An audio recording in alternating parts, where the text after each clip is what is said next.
C'est ça le paradoxe de l'actualité. C'est pour ça que l'actualité, je trouve, le truc le plus dangereux de notre quotidien, c'est les actualités. 5 minutes de France 2 d'actualité, vous avez le cafard pour toute la journée, parce que soit c'est des catastrophes, vous ne pouvez rien y faire, et vous ne pouvez pas même pas aider, rien, mais vous vous sentez coupable d'être en bonne santé, d'avoir un travail et de bien manger. Donc vous vous sentez coupable, ou alors on vous lance des choses absolument terrifiantes, ou un futur dévastateur.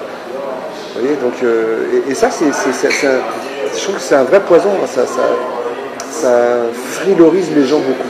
On cherche à expliquer. Mais le drame humain vient de l'éducation, c'est dès l'école. On nous met déjà en compétition les uns avec les autres.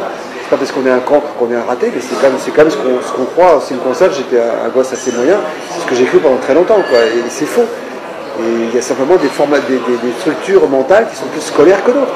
Et souvent, des types brillants à l'école rament complètement dans la vie derrière. Après, l'histoire de France, on nous apprend à l'apprendre, on ne nous apprend pas à la juger. On ne peut pas la juger. 1515, c'est bon, Napoléon François Ier, Marignane, tout ça, mais pourquoi il était là-bas? Quel besoin poussait ce mec à aller faire tuer des hommes pour aller piller, je ne sais quoi. C'est ça qu'il faudrait raconter aux gamins, leur expliquer. De même qu'un corps humain qui fonctionne, il faudrait raconter aux gamins. Un gosse qui court dans la cour de récréation, je suis sûr qu'il serait intéressé de savoir comment ça fonctionne. Mais on leur fait faire calcul mental, la récitation, le machin, on les formate pour un système dans l'espoir de les rendre productifs. Ou on les transforme en vache à lait, consommateurs, ou on les rend en prédateurs, c'est-à-dire industriels. C'est vrai, les meilleurs deviennent des prédateurs. L'immense majorité devient des vaches à lait, des consommateurs. Tout est fait en gros pour que l'individu ne se rencontre pas dans une vie. Parce que s'il se rencontre, c'est terrible. Il développe un sens critique, il développe un jugement. Et alors là, il est ingouvernable. Donc que ce soit les religions, que ce soit les commerçants, que ce soit les politiques, ils n'ont aucun intérêt à ce que l'individu se trouve. Donc dès l'âge de 2 ans, l'enfant, en théorie et statistiquement, est devenu un consommateur. Si en plus on peut leur coller une religion dessus, c'est parfait.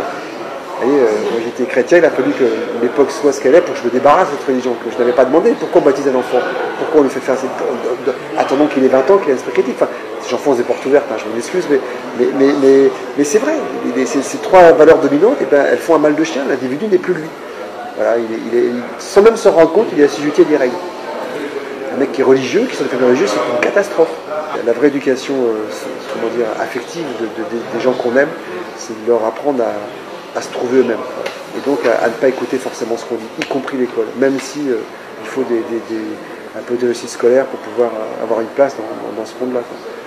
Mais c'est plein de nuances, hein, mais toutes les tragédies qui existent aujourd'hui, ça commence à l'école, je suis absolument certain. Time for a reboot.